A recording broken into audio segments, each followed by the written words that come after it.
Production funding for Behind the Headlines is made possible in part by the WKNO Production Fund, the WKNO Endowment Fund, and by viewers like you.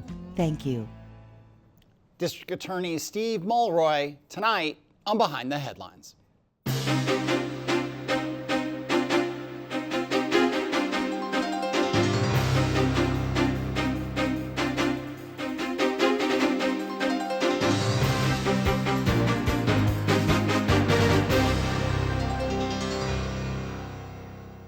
I'm Eric Barnes with the Daily Memphian. Thanks for joining us. I am joined tonight by Shelby County District Attorney General Steve Mulroy. Thank you for being here again. My pleasure.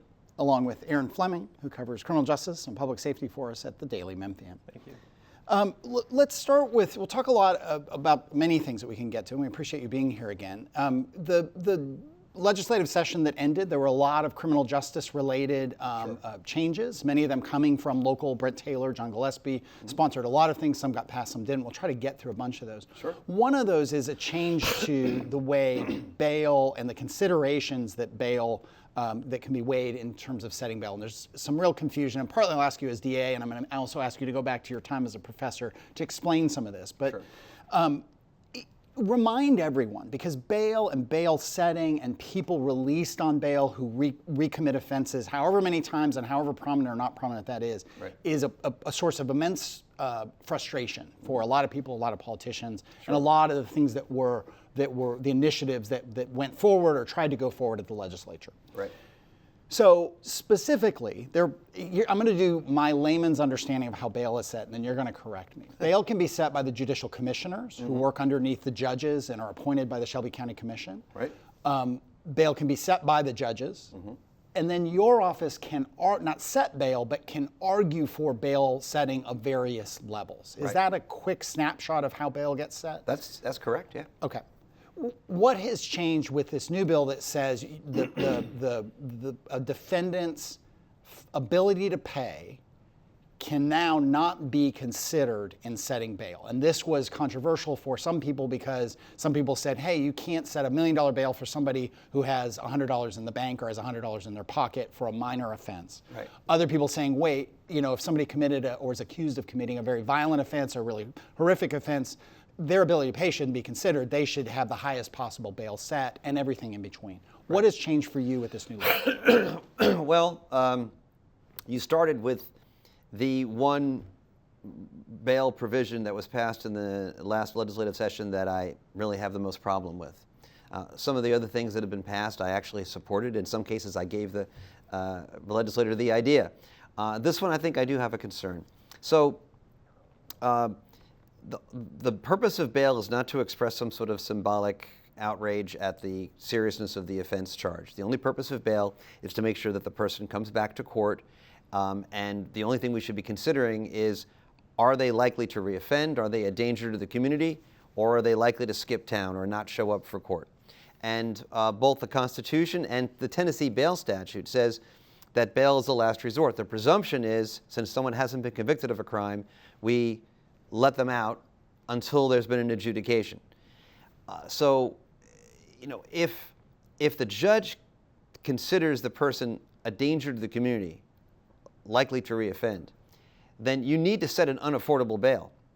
And you should be able to consider the person's ability to pay when making sure that it is an unaffordable bail.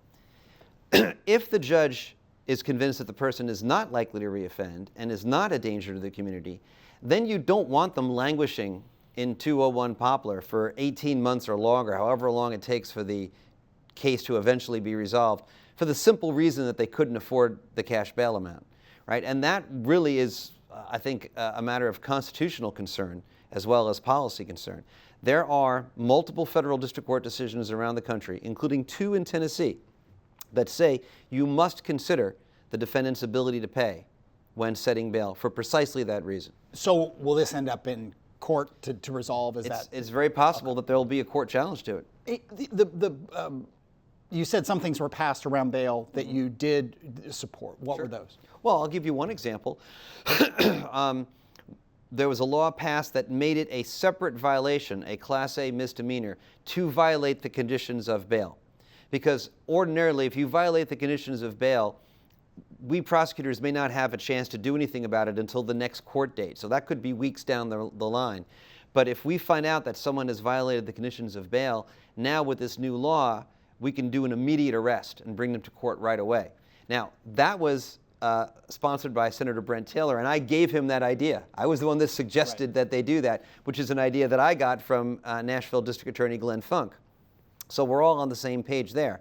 There was a law that said that public safety should be the first consideration in setting bail.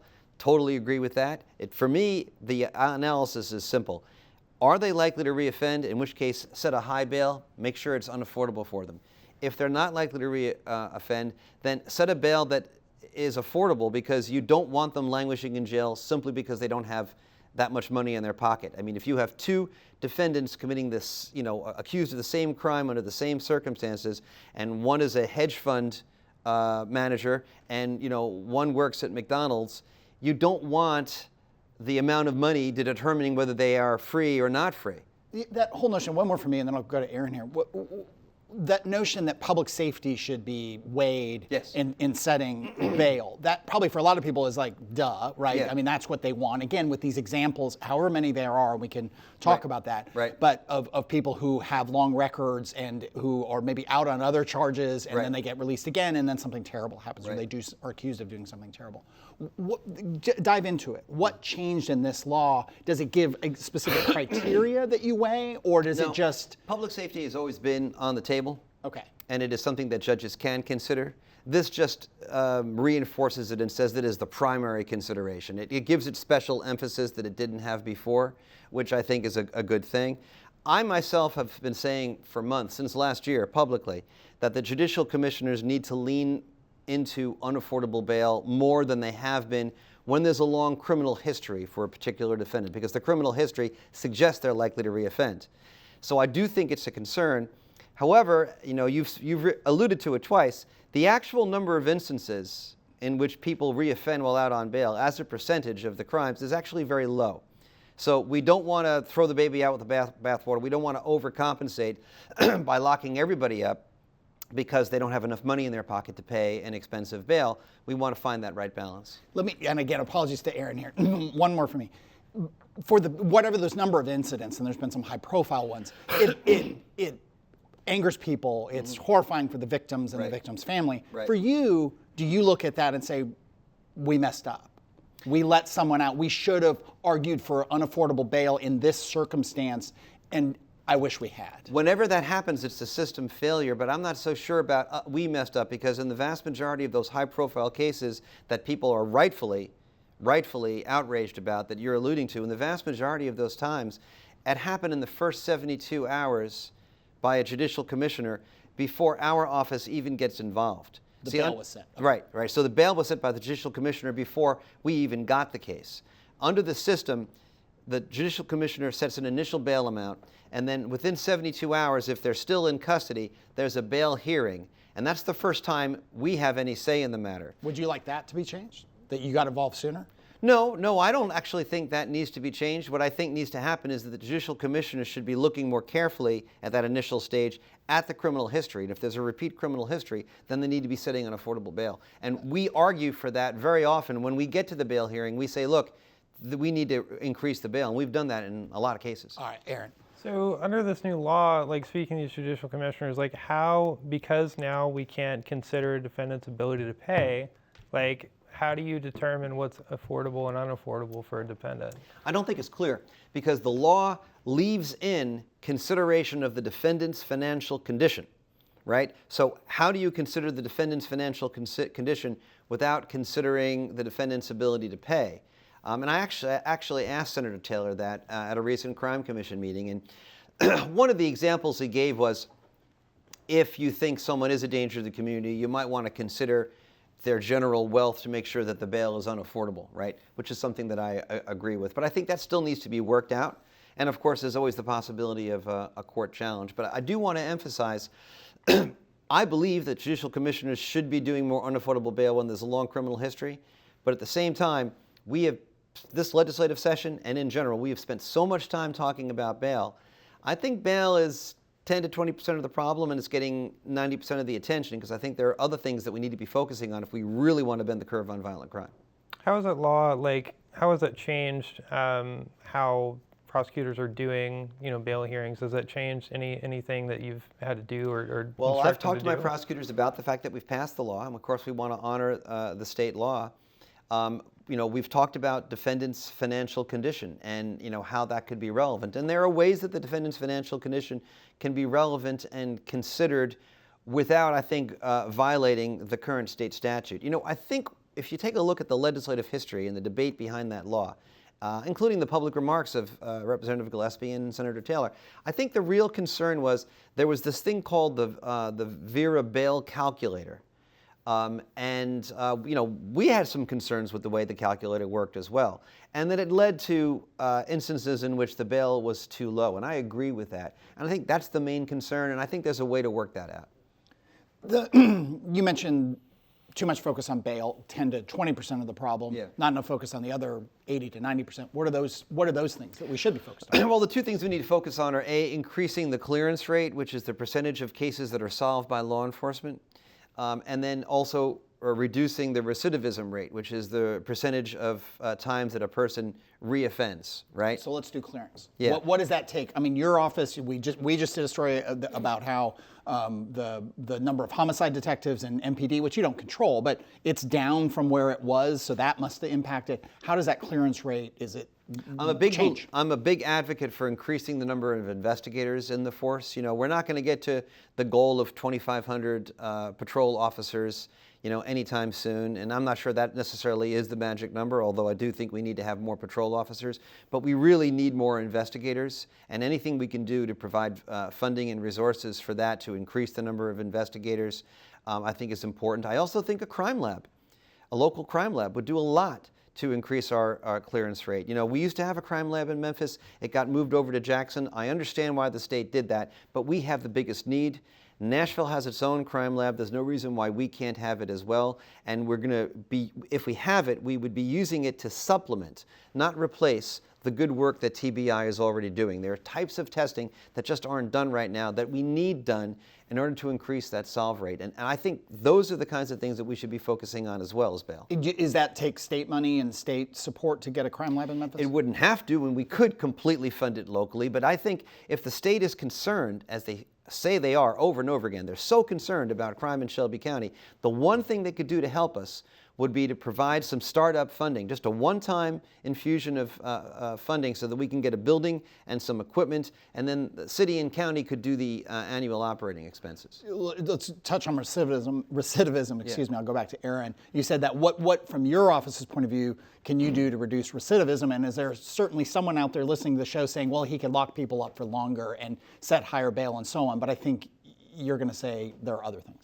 There are other things, and things that have been proven and experienced in other jurisdictions to actually be more effective. So I'm a big believer that punishment needs to be swift and it needs to be certain. It doesn't always have to be severe.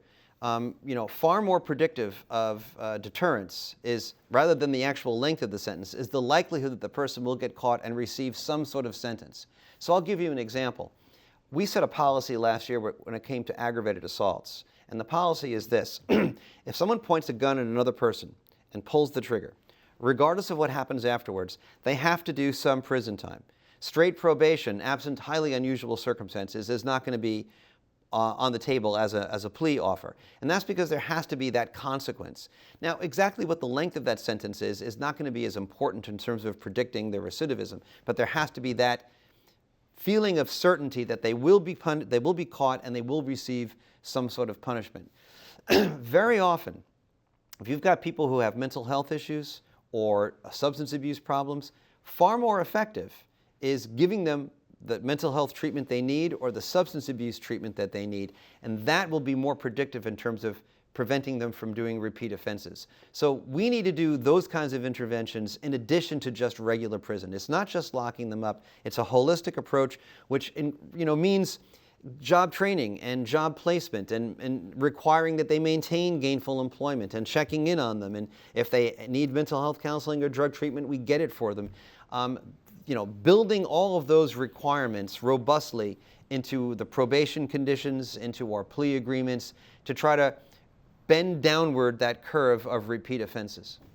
Aaron. I want to pivot a little bit, but just speaking of working with cases and that sort of thing, obviously we just had Criminal Court Division 9 eliminated, and so I was curious like how that's going to affect like your office, prosecutors that maybe were in that courtroom and now have to sort of pivot. Sure. It's not going to be all that terrible for our office, but I do think it's bad for the county.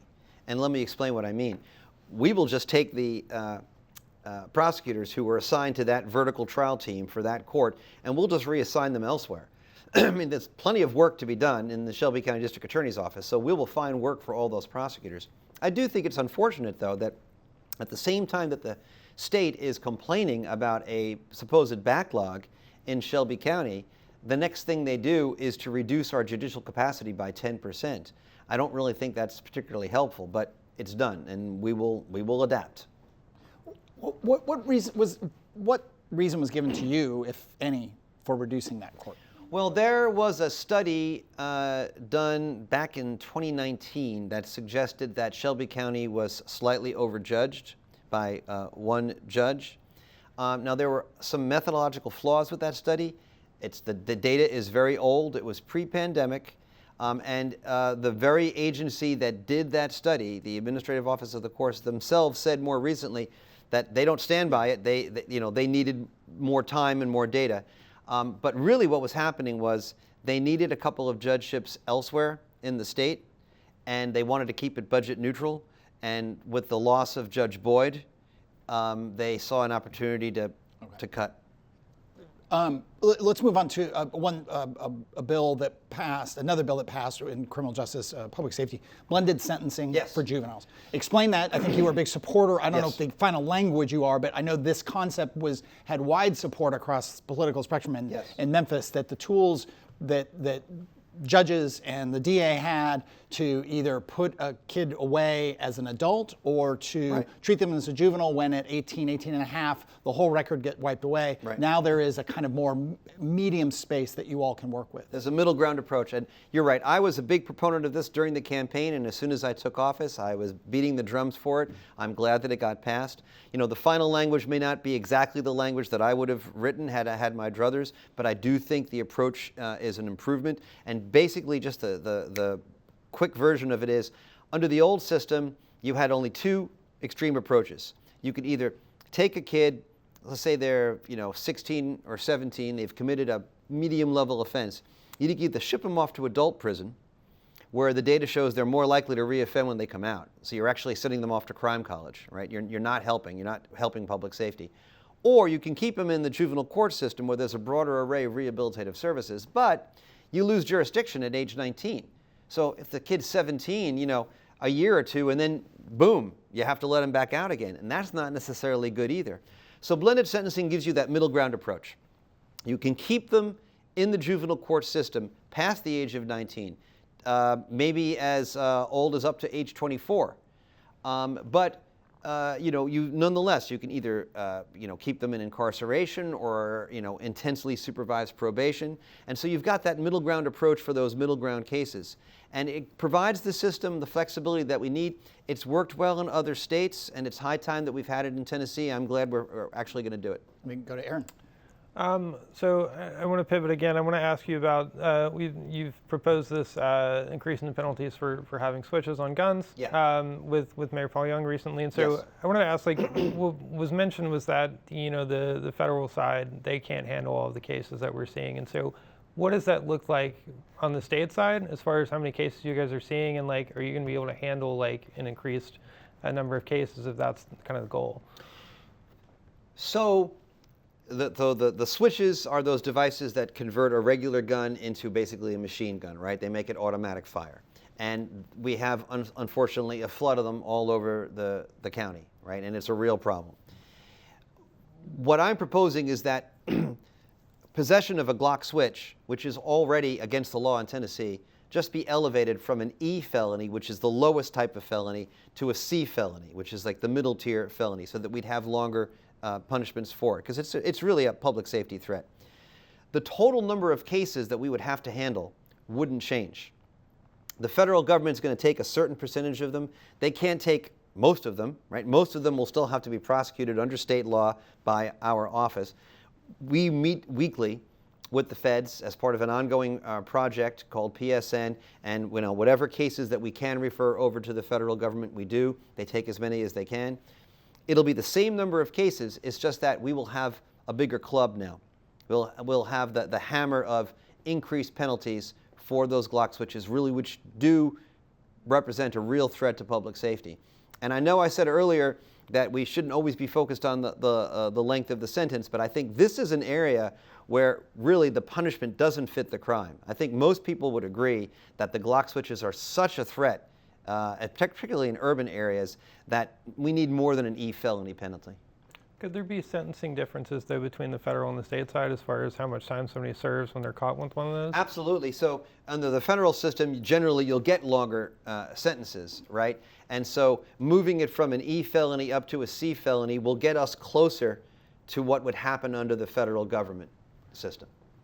Speaking of, we'll stay with guns. The city of Memphis has a referendum coming up about essentially, I'm going to do a poor job of this, but essentially giving voters the option to outlaw assault weapons. There's some other options on there. We'll be writing about more as we get closer to early voting and voting. Jim Strickland, former mayor, now head of the law school at the U of M, said at this table, when this was proposed, I think last fall, he said, great idea.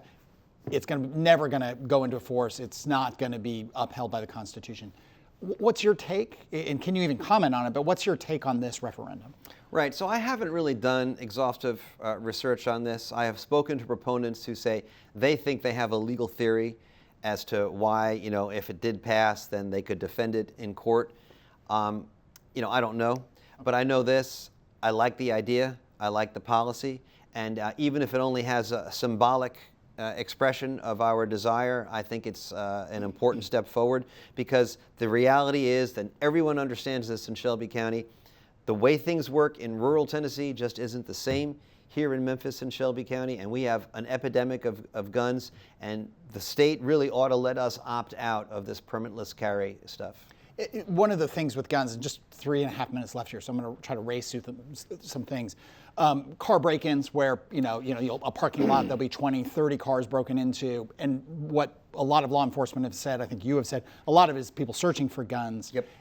What is your office and your part of the puzzle able to do to try to reduce all those car break-ins? Yeah, so one of the things that, we're not the law enforcement agency, right? But one of the things that we have done is in our juvenile court prosecution unit, we have set up something called the CARS unit. And it focuses on youths who are doing nonviolent auto thefts and auto break-ins. And the idea is to intervene then before they graduate to the carjacking and the aggravated robberies and the more violent stuff. And so it's an intensive working with them very early on. The idea is, ankle bracelet, and must stay in school, and you must go to Memphis Allies, Youth Villages run program, and constant monitoring. You check on them every month, and if they can stay out of trouble and they can graduate from the Youth Villages program, then we will consider dropping the charges. And it's only been in effect for a couple of months, but so far the results have been very promising. Does blended sentencing come into case here, or no? Is that? Well, if someone has a long history of, like, say, carjacking or aggravated robberies, that might be a good candidate for blended sentencing. And now that the law has been passed, we're definitely going to do that. Another one, drag racing went from a Class A to Class E. Did I say that right? So from a 1-year sentence to 1 to 6 years. Does drag racing include reckless driving, or is it literal drag racing? It's just drag racing, just drag racing, which is hard to prove. Okay. Right? But where we can prove it, then we have a bigger tool in our belt. We can, talk about felony. Does that include car seizures? That's a big one that people talk about, is the ability to seize a car that's been used in drag racing. Yeah, so, you can do a seizure after a conviction, but you can't do it, my understanding is we haven't had a chance to change the law yet to allow seizure at the initial stage where you first make the arrest. Let me do this, and apologies to Aaron, but you mentioned swift and severe, justice when. Your office, you were not in office when Filtroneer was killed back in 2018. Yes. Recently, the second defendant pled guilty, will go to jail for 20, 30 35 years. Right. I've talked to no one in my world who feels like that went well. That Took too long. 5, 6. What is, you look back at it? Yeah. And again, I'm not putting it all on you. Right. But what went wrong? Why would that take so long? And then it just seems like justice, it wasn't swift. You're right. And it was such a mess. You're right. So, like you said, most of the years of delay occurred before my watch, Fair enough. right? I think the ultimate results were good. We got good results in those cases, but it did take too long. A lot of it had to do with the defendant changed attorneys several times, and then you have to give the the new attorneys time to result, and there were legal arguments that were made. But it definitely did take too long. One of the things that we're doing in our office is we're working on the backlog. We have a 60-day list and the state is always ready policy where we are trying to move the violent cases along much quicker. All right, I cut you off there, but thank you very much. Thank you, Aaron. Thank you for joining us. If you missed any of the show today, you can get the full episode at WKNO.org or download it as a podcast wherever you get your podcasts. Thanks very much, and we'll see you next week.